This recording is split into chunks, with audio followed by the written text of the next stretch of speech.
Convido os irmãos a se colocarem em pé.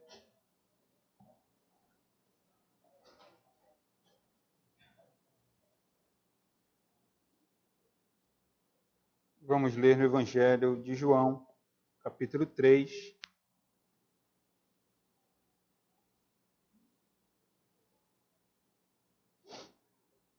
Vou ler do verso 16 até o verso 21. Evangelho de João, capítulo 3, verso 16 ao 21. Diz assim a palavra do Senhor. Porque Deus amou o mundo de tal maneira que deu o seu Filho unigênito para que todo que nele crê não pereça, mas tenha a vida eterna. Porquanto Deus enviou o seu Filho ao mundo, não para que julgasse o mundo, mas para que o mundo fosse salvo por ele. Quem nele crê não é julgado, o que não crê já está julgado, porquanto não crê no nome do unigênito Filho de Deus. O julgamento é este, que a luz veio ao mundo, e os homens amaram mais as trevas do que a luz, porque as suas obras eram más. Pois todo aquele que pratica o mal aborrece a luz e não se chega para a luz, a fim de não serem arguidas as suas obras. Quem pratica a verdade aproxima-se da luz, a fim de que as suas obras sejam manifestas, porque feitas em Deus. Vamos orar. Senhor Deus que habita em luz inacessível, Senhor do universo, Criador de tudo que existe, mantenedor da tua criação. Obrigado, Senhor, porque estamos mais uma vez aqui na tua presença, com o nosso coração cheio de alegria, também de temor, de tremor, porque tu és fogo consumidor. Reconhecemos diante de ti os nossos pecados. Tu és aquele que sonda mentes e corações. Tu és aquele que vê tudo o que acontece no universo e de quem ninguém pode esconder algo, Senhor. Perdoa, Pai, as nossas falhas, os nossos pecados, a nossa negligência.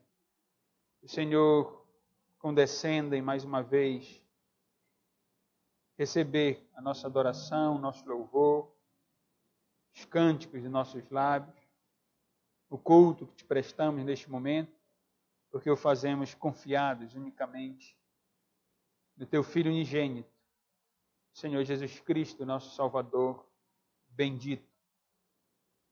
Olha, Senhor, agora, para este momento, de modo especial, quando estarei instruindo a tua igreja acerca da tua palavra, Senhor, tenha misericórdia de mim, me auxilie, me ajude. Que a tua palavra seja anunciada com simplicidade, Senhor. Que todos possam compreender as verdades do teu evangelho, as realidades aqui mencionadas nesses versos, Senhor. E que assim o Senhor abençoe a tua igreja, a edifique, fortaleça, e que o Senhor, único que pode fazer isso, traga também salvação esta noite, aqueles que ainda se encontram em trevas espirituais, perdidos, longe do Senhor, entregues a si mesmos e aos seus pecados. Que o Senhor tenha misericórdia e traga a salvação a estas vidas, Senhor. Abençoe os irmãos, como todos, suas famílias aqui representadas. O Senhor conhece também as nossas aflições, as nossas angústias, e depositamos diante de Ti, Senhor, de tal modo que nesse momento nossos pensamentos possam ser conduzidos pelo Senhor e que o Teu Espírito Santo aplique essa porção à necessidade de cada irmão. Abençoa também os enfermos da igreja. O Senhor conhece a todos eles.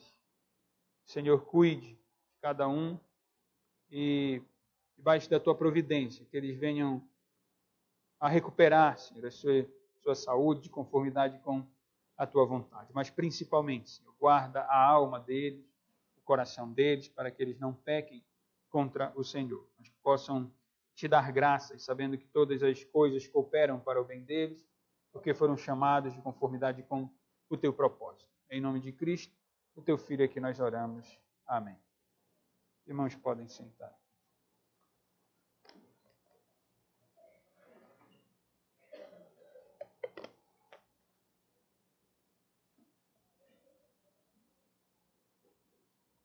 Responsabilidade é algo que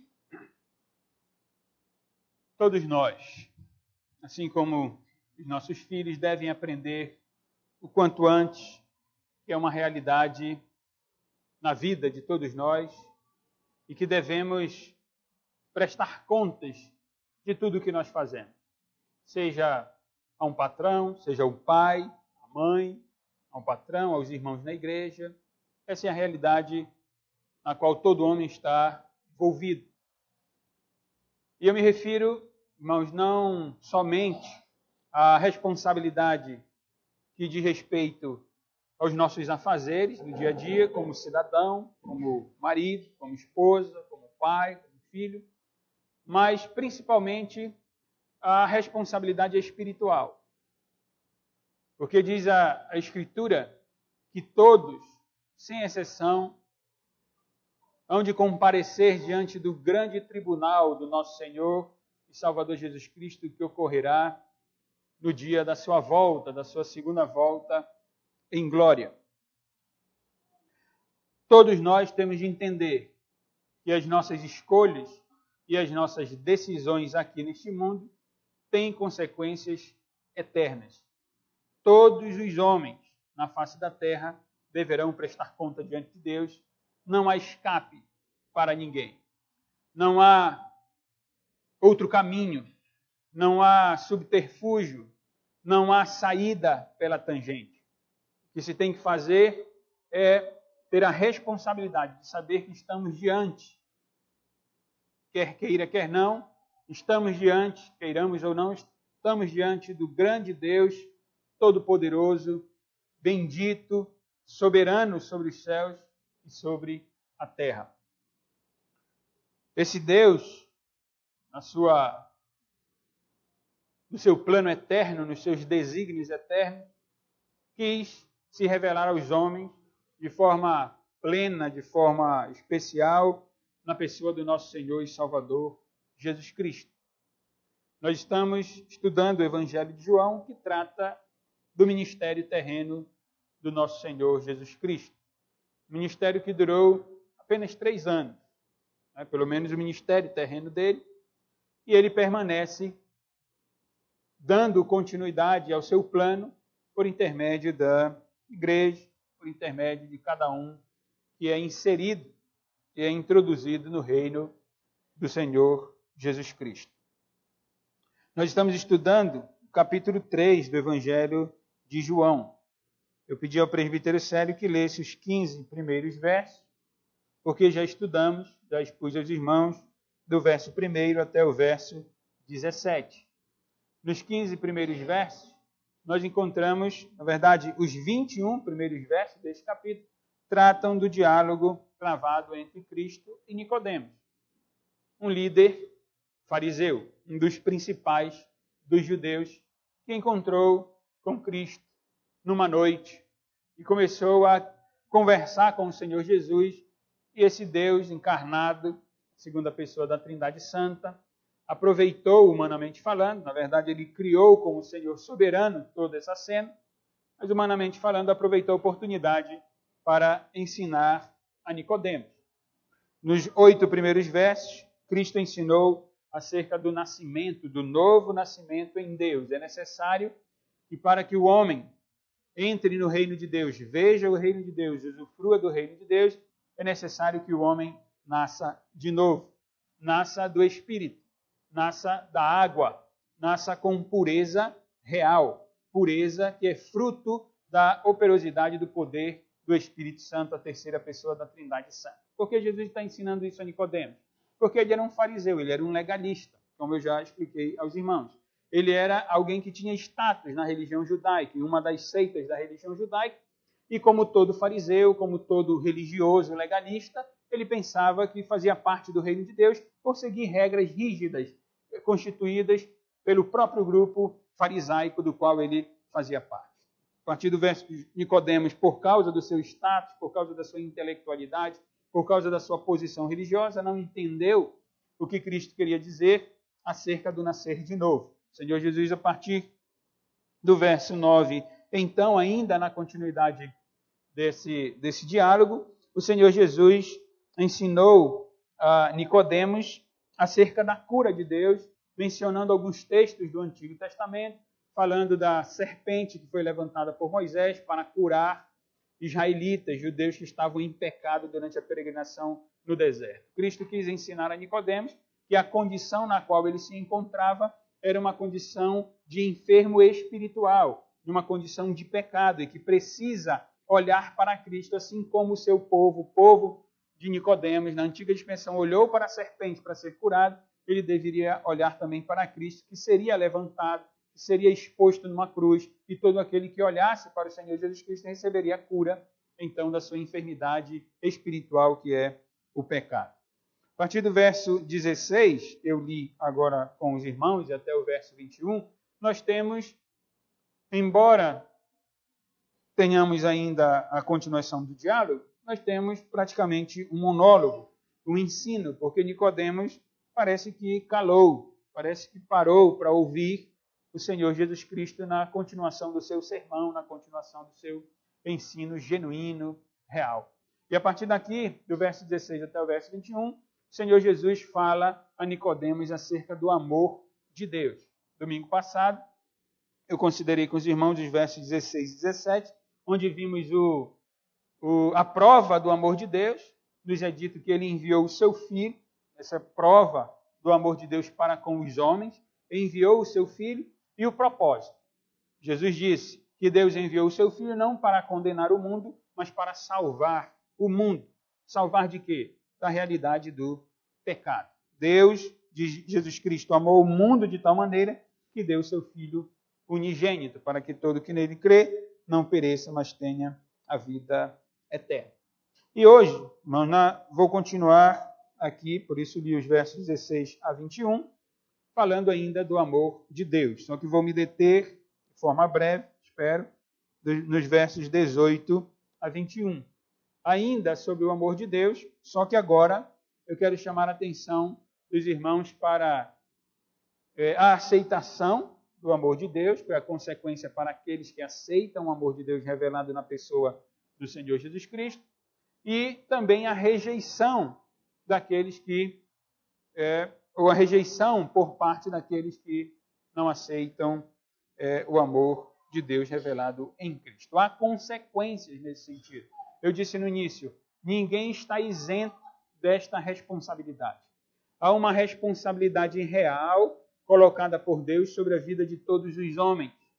Ou o homem aceita a Cristo, ou ele aceita o amor de Deus revelado na pessoa de Jesus Cristo, ou ele rejeita esse amor. E há consequências, como nós encontramos aqui nesses versos. Eu quero começar, irmãos, falando da rejeição, falando dessa triste realidade no coração de homens e mulheres deste mundo.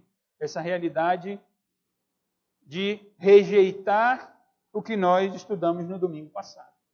O amor de Deus revelado aos homens.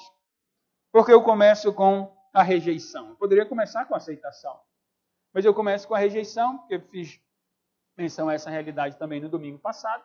A rejeição a Deus é, na verdade, algo já natural. Essa rejeição, essa negação da oferta de Deus, porque Deus deu o seu Filho ao mundo. E domingo nós vimos que, nesse diálogo com Nicodemos, o mundo significa todas as classes de pessoas. Não apenas o povo de Israel, não uma nação, não apenas uma seita dentro de Israel, os fariseus, mas pessoas do mundo inteiro, pessoas das várias classes do mundo inteiro. Não que Deus tenha amado a todas as pessoas, porque se Deus amou todas as pessoas do mundo de modo igual, então todas as pessoas do mundo serão salvas por Deus. Porque o amor de Deus é demonstrado nessa relação de salvar aqueles que estavam perdidos.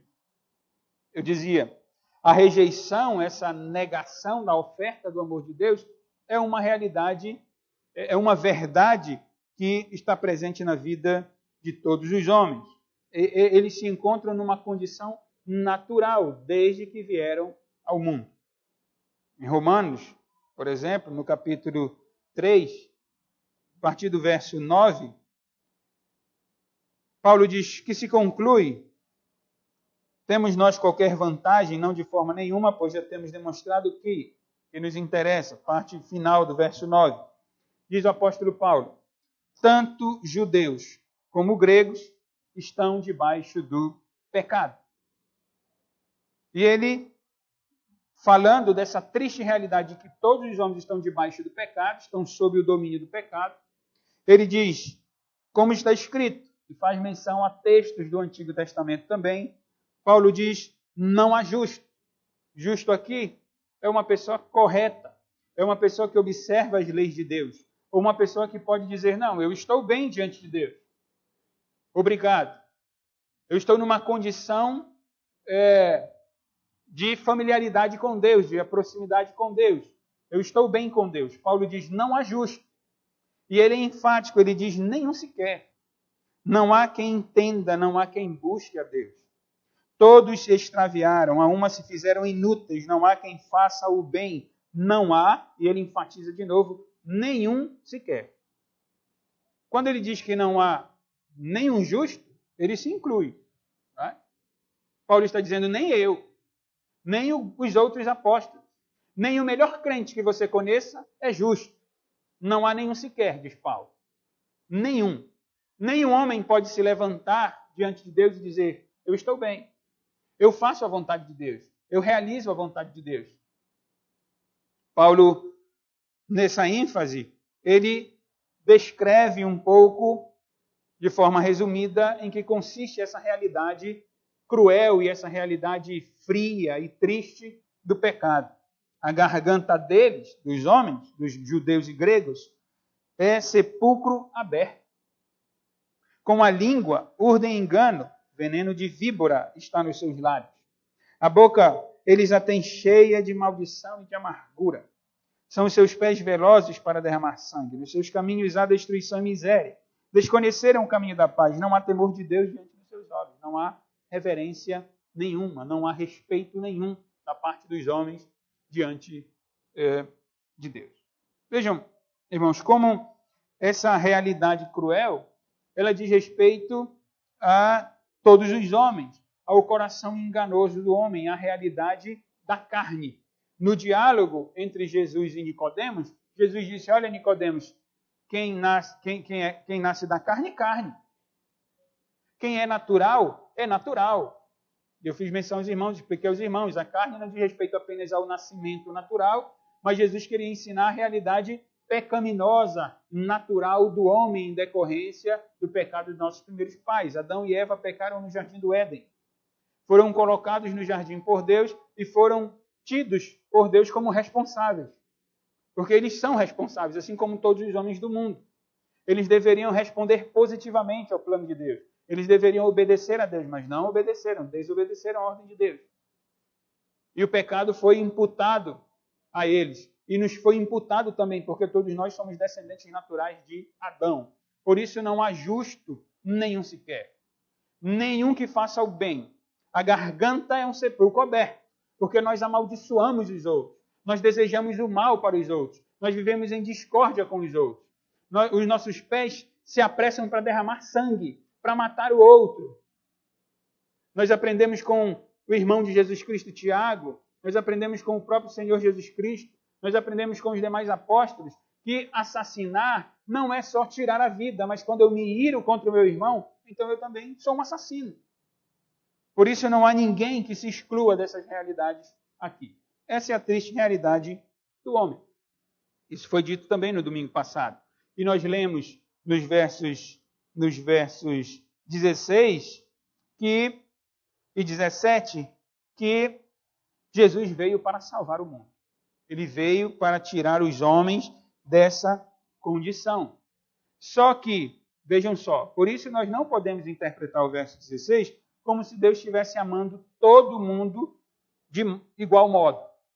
Porque nós temos também aqui, nesses versos, a verdade de que o mundo não há justo sequer, todos pecaram, essa é a realidade. Deus deu o seu Filho para salvar o mundo. Deus deu o seu Filho para tirar homens e mulheres dessa condição perversa, essa condição triste, fria, cruel, do pecado. Agora, o que Jesus nos diz aqui no verso 18. Ele nos diz, na parte B do verso 18, o que não crê já está julgado, porque não crê no nome do unigênito Filho de Deus. Então vejam, vou repetir, a humanidade está caída, está condenada ao inferno, porque são todos pecadores, estão longe de Deus. Deus dá o seu Filho para salvar o mundo, mas existem alguns aqui dentre esses homens que não aceitam a Cristo, que não querem a oferta de Deus. E aí? Esses que rejeitam e dizem, não, eu não creio em Cristo, eu não quero Cristo, eu não quero o plano de Deus, eu rejeito o amor de Deus. O que é que eles merecem? O céu? Eles merecem viver em comunhão com Deus, mas eles não querem comunhão com Deus. Eles não querem Cristo. Eles não querem o reino de Deus. Eles não querem o rei do reino de Deus. Eles não querem os cidadãos do reino de Deus, porque eles não querem os crentes. Eles não querem aqueles que Deus amou. Eles não querem as leis do reino de Deus. Eles não querem fazer parte da igreja. Eles não querem ser salvos por Cristo. Eles não querem o perdão dos seus pecados. O que eles merecem então? Cristo diz, o que não crê já está julgado. O verbo grego tem o sentido de condenado.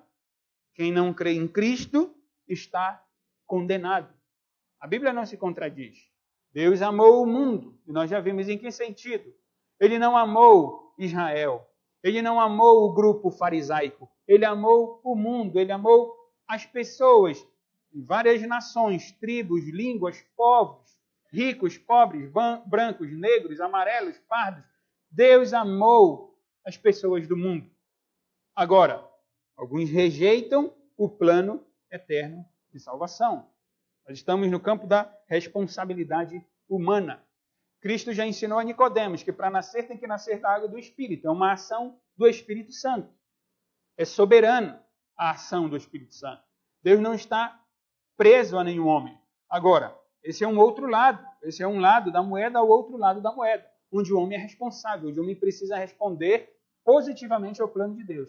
Porque caso ele não responda positivamente, então Jesus diz que ele já está condenado.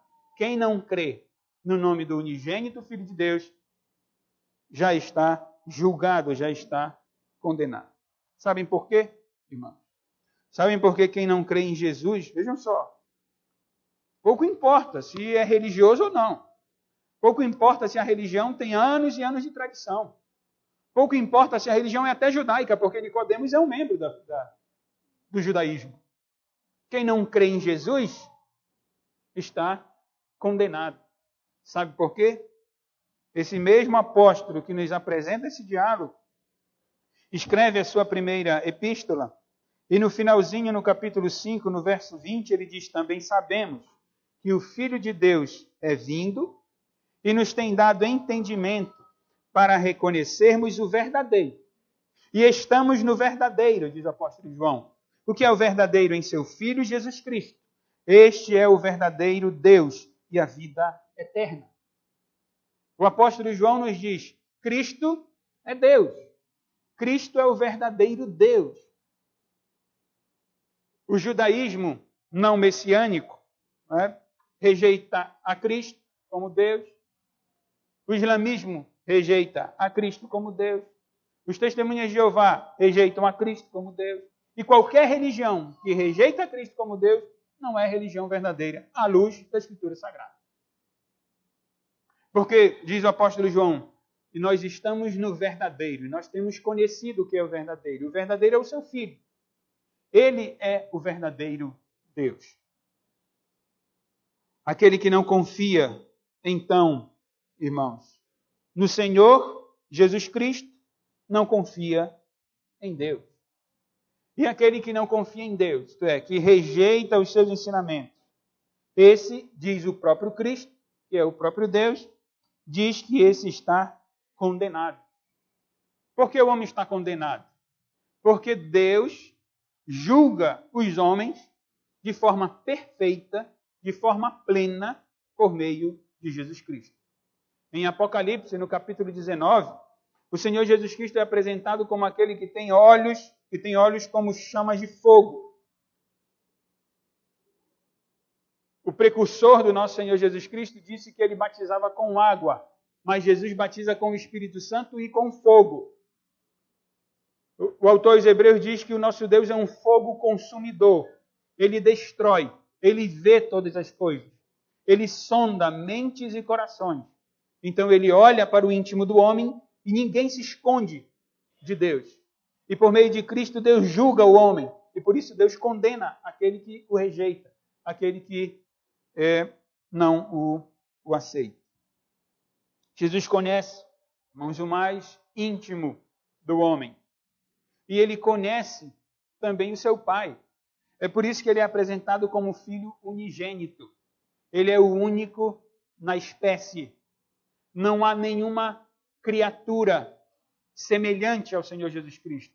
Nem nos céus, me refiro aos anjos, e nem na terra. Cristo é o Filho unigênito de Deus. Ele é quem revela a Deus. João nos disse isso ainda no seu prólogo. Ele falou da realidade de que Jesus é quem revela a Deus. No verso 18, no capítulo 1, ele disse: ninguém jamais viu a Deus. O Deus unigênito, Cristo, que está no seio do Pai, é quem o revelou. É quem o interpreta. Ele é o exegeta perfeito do Pai. Vejam, Cristo, ele conhece o íntimo do homem e ele conhece o seu Pai plenamente. Ele conhece a santidade do seu Pai, a glória do seu Pai. Ele conhece o poderio do seu Pai e ele conhece a miséria do homem. Ele conhece a escravidão do pecado do homem. E por isso ele pode salvar o homem. Ele pode tirar o homem dessa condição. Ele pode reconciliar. Ele é o único mediador entre Deus e os homens. Ele reconcilia o homem com Deus. Só ele pode fazer isso. Então quem rejeita a Cristo, rejeita a Deus. Porque Deus julga os homens por meio de Cristo. Os homens, estamos falando da rejeição, não é? Os homens rejeitaram ao Senhor Jesus Cristo. No prólogo ainda, João nos disse no verso 11, veio para o que era seu e os seus não o receberam. Então já sabem que aqui os seus são os judeus. Cristo veio dos judeus e ele veio para os seus, mas os seus não o receberam.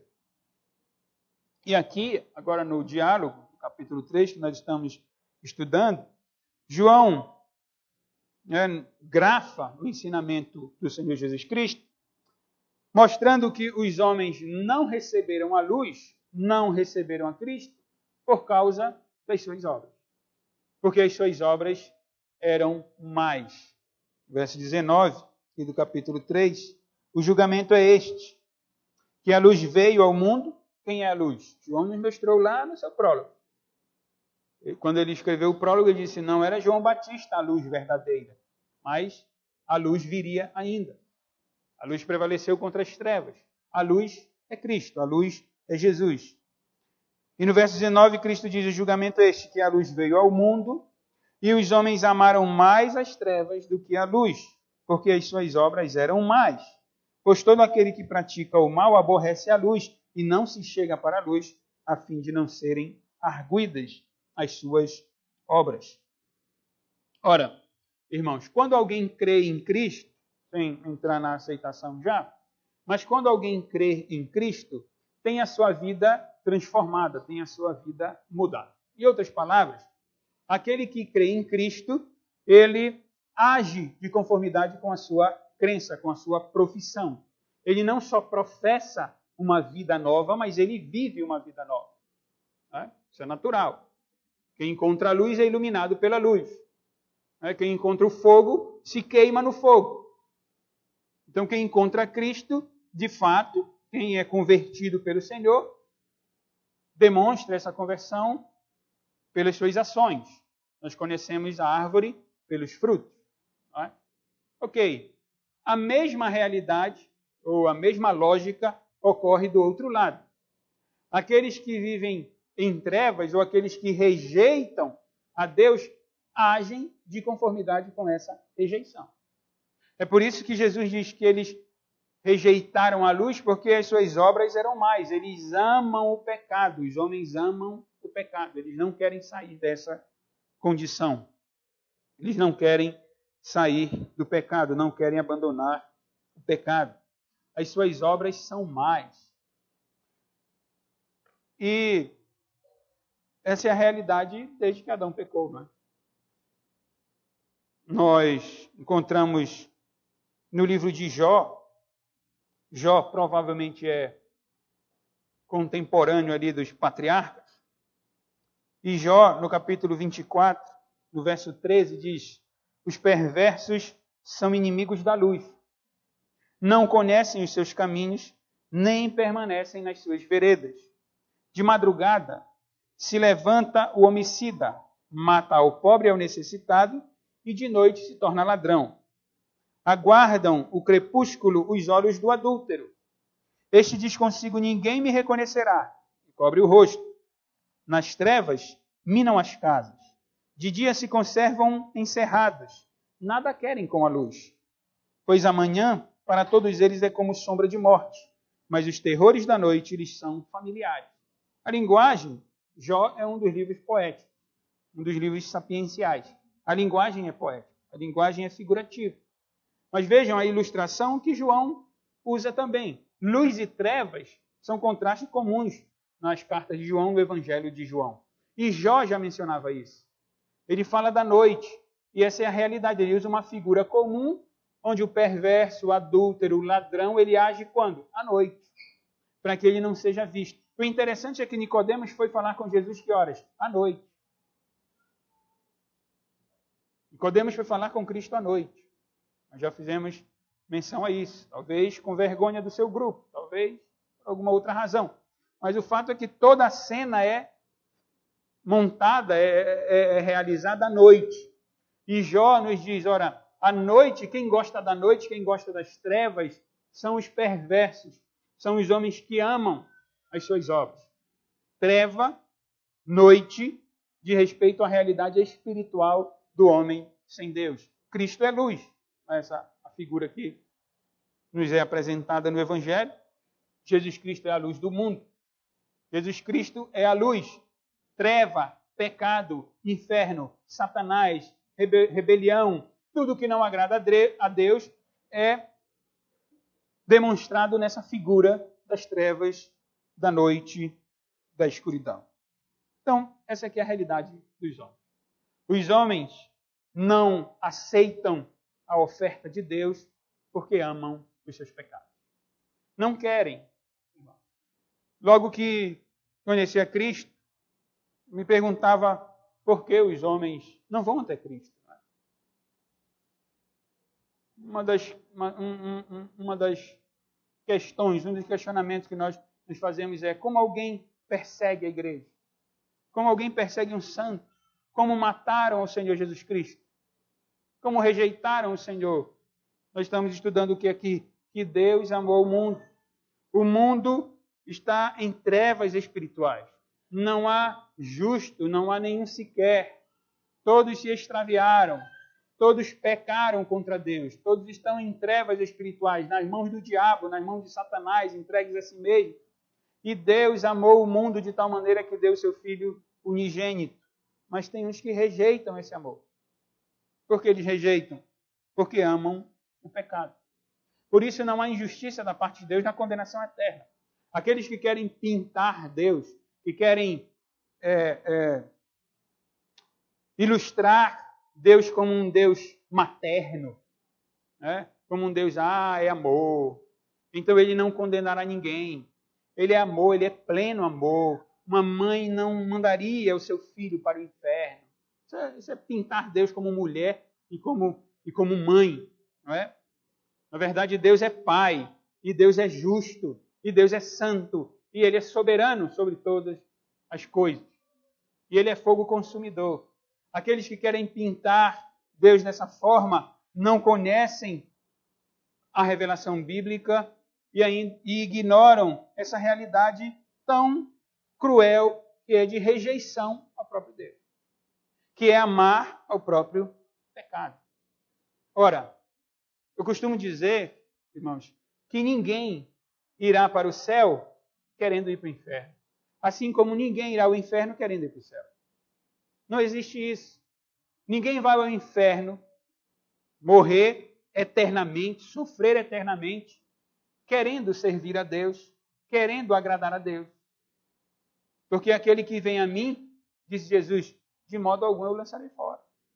Se alguém vai a Cristo com o coração contrito, nós não estamos falando de perfeição, nós estamos falando de coração contrito, de humildade, de reconhecimento de pecado, de dizer, Senhor, eu quero te agradar sim, eu quero te servir como Paulo, miserável homem que sou, porque eu quero te servir plenamente, não consigo, eu não quero pecar, e eu peco. Mas contrito, durante o ministério terreno de Cristo, a quem Cristo dava a mão, a quem Cristo olhava com o seu olhar benevolente, a quem ele condescendia, a prostituta que se arrependia do seu pecado, ao ladrão que se arrependia do seu pecado, aqueles que se viam como necessitados, carentes, pecadores, que precisam da graça de Deus. Esses são salvos por Cristo Jesus. Mas homens fariseus, Nicodemos provavelmente se converte depois, mas homens fariseus, arrogantes, orgulhosos, donos de si, que rejeitam a Cristo, que rejeitam a pregação do arrependimento, que rejeitam a ideia de que eles são pecadores, esses vão para o inferno. Esses não querem a Deus. Esses não querem Cristo. É por isso que não há injustiça da parte de Deus. Então, homens negam a Cristo porque amam as suas obras. Não vão para o céu porque não querem ir para o céu. Não querem fazer parte da igreja. Não querem estar dentre os santos. Não querem cantar para Deus. Não querem servir a Deus.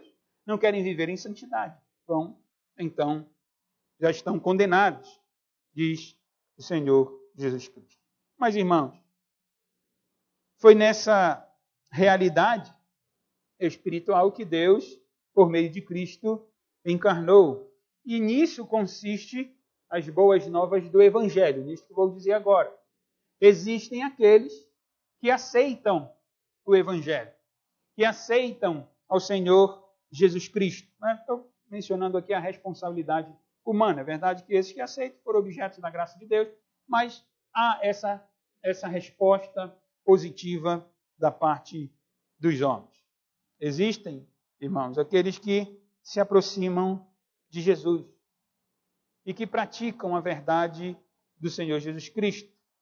E esses, diferente daqueles que agem nas trevas, porque eles não querem manifestar as suas obras, esses que foram alcançados pelo Evangelho, eles manifestam as suas obras tranquilamente, porque as suas obras são realizadas em Deus. Servem ao Senhor Jesus, promovem o reino de Deus, pastoreiam a sua família, procuram viver bem com os irmãos, com os cidadãos, e vão promovendo o reino de Deus, porque agora eles estão na luz. No verso 18, Jesus tinha dito no verso 16 que Deus amou o mundo, que deu o seu Filho. Deus enviou o seu Filho no verso 17 ao mundo não para que julgasse, mas para que o mundo fosse salvo por ele. Início do verso 18, quem nele crê não é julgado. É o oposto daquele que rejeita, obviamente. Quem crê em Cristo não está condenado. Não está condenado, irmãos. Por que não está condenado? O verso 16 disse, porque Deus amou o mundo de tal maneira que deu seu Filho unigênito, para que todo o que nele crê não pereça. O não perecer aqui, ou o perecer, é condenado, é estar condenado. Então, Deus deu o seu Filho, com que o intuito? Para que quem nele crê não pereça, isto é, não fique mais nessa condição de condenação, mas que tenha a vida eterna. No capítulo 5, no verso 24, Jesus diz, em verdade vos digo, quem ouve a minha palavra e crê naquele que me enviou, tem a vida eterna, não entra em juízo, mas passou da morte para a vida. Agora sim entendemos que Paulo, quando escreve aos Romanos, diz não há um justo sequer, ele se inclui como nós nos incluímos também. Porque ele está falando dessa triste realidade. Agora, ouvindo o ensino de Cristo, ouvindo o ensino dos apóstolos, nós passamos a entender que nós, os crentes, que depositamos a nossa vida, a nossa esperança futura em Cristo Jesus, nós não mais nos encontramos nessa condição de condenado, porque é isso que Jesus diz. Aquele que crê naquele que Deus enviou, nas suas palavras, que aceita o testemunho, ele vai dizer isso lá na primeira epístola também, que aceita o testemunho de Deus, que é o envio do seu Filho, o amor de Deus, então não está mais condenado. Ele passa de uma condição de morte espiritual para uma condição de vivo espiritual e vida eterna. O que Jesus tinha dito a Nicodemos, olha, Nicodemos, quem não nascer da água e do Espírito não pode ver o reino de Deus. Então significa que quem crê em Cristo passa a ser membro do reino de Deus. O reino de Deus tem o seu rei, tem os seus cidadãos e tem também as suas próprias leis. Quem é o rei do reino de Deus? Deus, que se revela por meio de Cristo. Cristo confere o seu Espírito àqueles que creem nele. Quais são os cidadãos do reino de Deus? São aqueles que aceitam a Deus. São os crentes em Cristo. E quais são as leis do reino de Deus? São as Escrituras. Vejam que aí passamos a entender claramente que, de fato, quando alguém crê em Cristo, confessa a Cristo, esse passa a fazer parte do reino de Deus. E ele usufrui em parte da vida eterna já. Porque o que ocorrerá na vida eterna? Nós teremos um rei, nós estaremos com os cidadãos de Deus e nós estaremos sob a lei de Deus. Então nós já usufruímos em parte dessa vida eterna. Não de forma perfeita, mas nós já estamos sob o reino de Deus. Nós já fazemos parte da sua igreja. Nós temos a vida eterna. Primeira epístola de João, novamente, capítulo 5, verso 13. Vamos ler desde o verso 10. Aquele que crê no Filho de Deus tem em si o testemunho. Aquele que não dá crédito a Deus o faz mentiroso, porque não crê no testemunho que Deus dá acerca do seu Filho. E o testemunho é este, que Deus nos deu a vida eterna, e esta vida está no seu Filho. Aquele que tem o Filho tem a vida, aquele que não tem o Filho de Deus não tem a vida. Verso 13. Estas coisas vos escrevi, a fim de saberdes que tendes a vida eterna, a vós outros que credes em o nome do Filho de Deus. Crentes, nós temos a vida eterna. Um crente em Cristo, ele pode ter a certeza da vida eterna. Ele tem a certeza do perdão dos seus pecados. Agora, é verdade que alguns, por uma ou outra razão, acabam duvidando disso. Talvez pelos seus próprios pecados, talvez pela dificuldade na vida cristã. Então, não acho tão ruim, não, quando alguém diga, mas eu não sei direito, porque pelo menos não está naquela condição de Nicodemos, não é que, olha, eu sou do reino de Deus, então que bom, mestre, pelo menos não está nessa condição. Agora, o crente tem que sair dessa situação de dúvida, porque Cristo disse, quem crê em mim tem a vida eterna. Você crê em Cristo? Você quer Cristo como seu rei?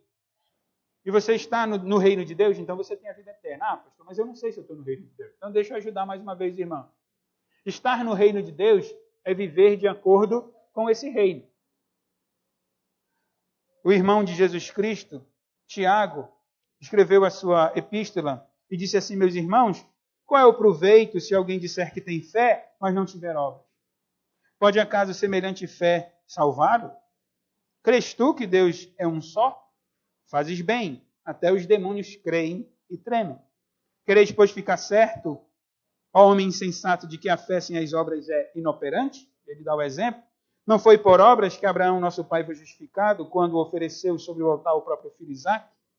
Vês como a fé operava juntamente com as suas obras, com efeito foi pelas obras que a fé se consumou. e se cumpriu a Escritura, a qual diz, ora, Abraão creu em Deus, e isso lhe foi imputado para justiça, e foi chamado amigo de Deus.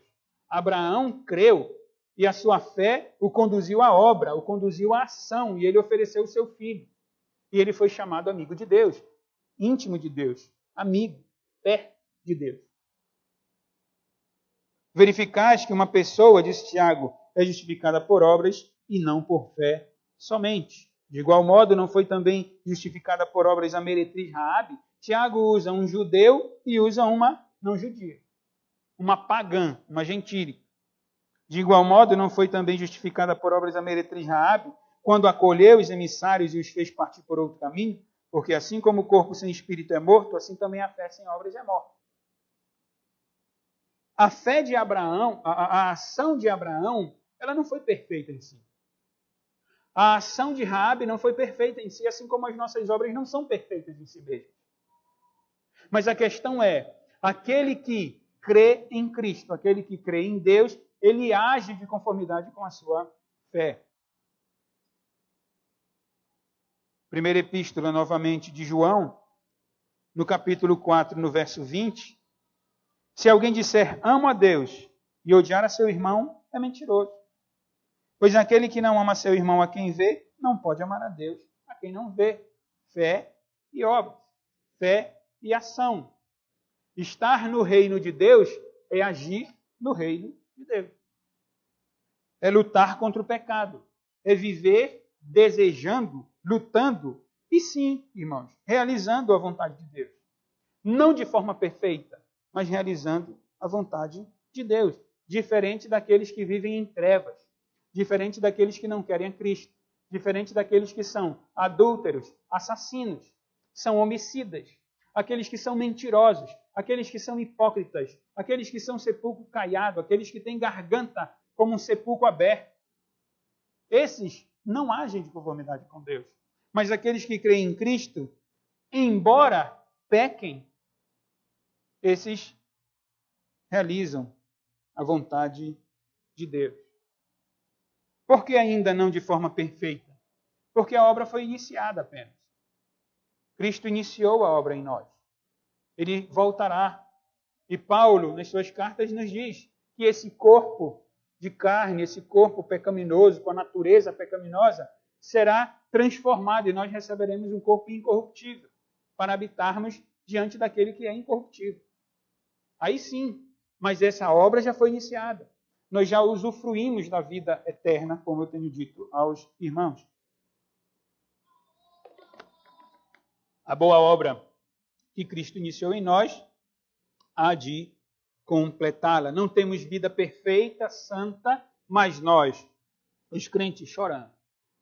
Nós, os crentes, sofremos por causa do nosso pecado. Quando nós erramos, nós pedimos perdão a Deus. Com a segurança de que nós temos um advogado. Se dissermos que não temos pecado nenhum, a nós mesmos nos enganamos e a verdade não está em nós. Se confessarmos os nossos pecados, Ele é fiel e justo para nos perdoar os pecados e nos purificar de toda injustiça. Se dissermos que não temos cometido pecado, fazemos-lo mentiroso e a sua palavra não está em nós. João continua e diz, filhinhos meus. Ele está aqui consolando os irmãos. Ele já tinha falado da luz e trevas no capítulo 1. Eu estou na primeira epístola de João. Luz e trevas. A luz não está junto com trevas. É natural quando nós ouvimos palavras dessas e pensar, mas eu peco, mas eu erro, mas será que eu não estou no reino? Será que eu não sou crente? Será que eu não tenho a vida eterna? Será que Jesus não me alcançou? João diz, filhinhos meus, estas coisas vos escrevo para que não pequeis. Se todavia alguém pecar, temos advogado junto ao Pai, aquele que nos defende. Porque ele não veio julgar, ele veio salvar. Ele julgará no grande dia, mas ele veio salvar, ele veio para nos salvar. Ele nos tem dado salvação. Ele é aquele que nos defende diante do Pai. Temos advogado justo junto ao Pai, Jesus Cristo, o justo. E Ele é a propiciação pelos nossos pecados. Ele é o perdão dos nossos pecados. E não somente pelos nossos próprios, mas ainda pelos do mundo inteiro. O mundo inteiro aqui na mesma linha de raciocínio que Deus amou ao mundo. Cristo nos conduz a Deus, diz o apóstolo Pedro, quando escreve a sua primeira epístola. Ele diz assim, no capítulo 3, no verso 18, Cristo morreu uma única vez pelos pecados, o justo pelos injustos. Para quê? Diz Pedro, para conduzir-vos a Deus. Jesus tinha dito a Nicodemos, Nicodemos, assim como Moisés levantou a serpente no deserto, importa que o Filho do Homem seja levantado. Pedro disse, ele morreu, o justo pelos injustos, para conduzir a Deus. Aquele que olha para Cristo, esse é conduzido por Cristo a Deus. O crente em Jesus não é condenado. Quem nele crê não é julgado, diz o Senhor Jesus. Porque crê naquele que revela o próprio Deus, como eu já disse. Quanto mais o crente conhece a Cristo, mais ele quer estar perto do Senhor. Por isso nós lemos aqui no verso 21, quem pratica a verdade aproxima-se da luz, a fim de que as suas obras sejam manifestas, porque feitas em Deus. Repito, não que sejam perfeitos, mas são obras realizadas em Deus. É isso, irmãos, que Nicodemos tem que entender. Vamos tirar de cena aqui toda a conversa. Jesus está falando a Nicodemos. É isso que Nicodemos tem que entender. É isso que Nicodemos precisa fazer. Ele não pode chegar diante de Deus como um fariseu, como um membro importante, como um dos líderes judaicos. Não é assim que se aproxima de Deus. Porque tem que nascer de novo, tem que nascer da água e do Espírito. Porque tem que olhar para Cristo. Porque o salvo é aquele que crê em Cristo, irmãos. As pessoas que se encontram em trevas espirituais precisam de luz espiritual, a luz que é o Senhor Jesus Cristo. Nicodemos, aqui, no início desse diálogo, ainda está em trevas. Como podemos afirmar isso? Porque Cristo prega para ele. Cristo revela aquilo que ele não conhecia. Porque até aqui, no início do diálogo, Nicodemos está cheio de conhecimento. Ele está cheio de lei. Ele é líder. Mas ele está em trevas ainda. Porque ele precisa nascer de novo. Ele precisa olhar para Cristo. Ele precisa confessar seus pecados. Ele precisa de luz espiritual. Lições, irmãos, para nós depois cantarmos e orarmos e encerrarmos o culto. Primeira lição, comecei sermão olhando para esse diálogo. Tiro a lição de que os homens são responsáveis diante de Deus. O homem precisa tomar uma decisão diante do Senhor. Não há meio termo, não há meio caminho, não há atalho. Ou se confessa a Cristo, se crê em Cristo. E crer em Cristo é dar crédito à sua revelação, é entender a sua vontade, que está grafada nas páginas da Bíblia Sagrada. Ou o homem toma essa decisão, crê em Cristo e recebe dele a vida eterna, ou ele nega essa revelação. E ele vai ser lançado ao fogo do inferno por causa da realidade na qual ele já se encontra, que é de condenado. O homem, quando vem ao mundo, ele vem morto nos seus delitos e pecados. Ele já vem na condição de inimigo de Deus. Porque ele não agrada a Deus, ele não faz a vontade de Deus, ele não é justo, ele não faz o bem, a garganta é um sepulcro aberto. Os seus pés correm para derramar sangue. Esse homem é adúltero, ele é mentiroso, ele é arrogante, ele quer salvar a si mesmo, ele não quer Cristo, porque ele pensa que ele pode se salvar.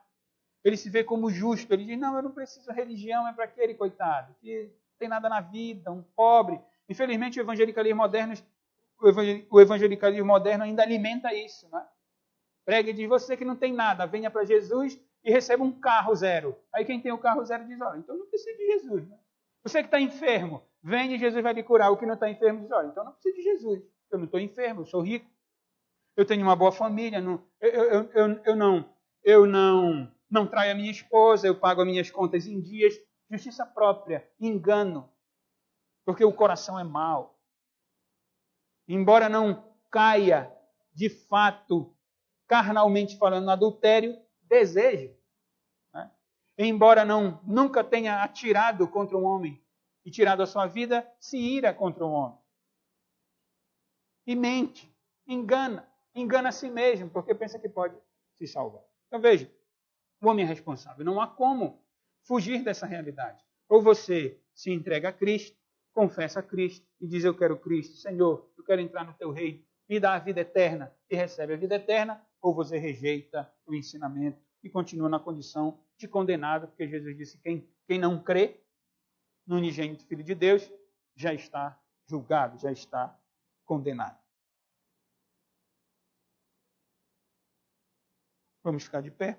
Nós vamos cantar. Peço ao presbítero Zoênio que escolha um hino. É um cântico, nós vamos louvar ao Senhor. Depois eu vou orar, petrar a bênção apostólica e encerrar o culto.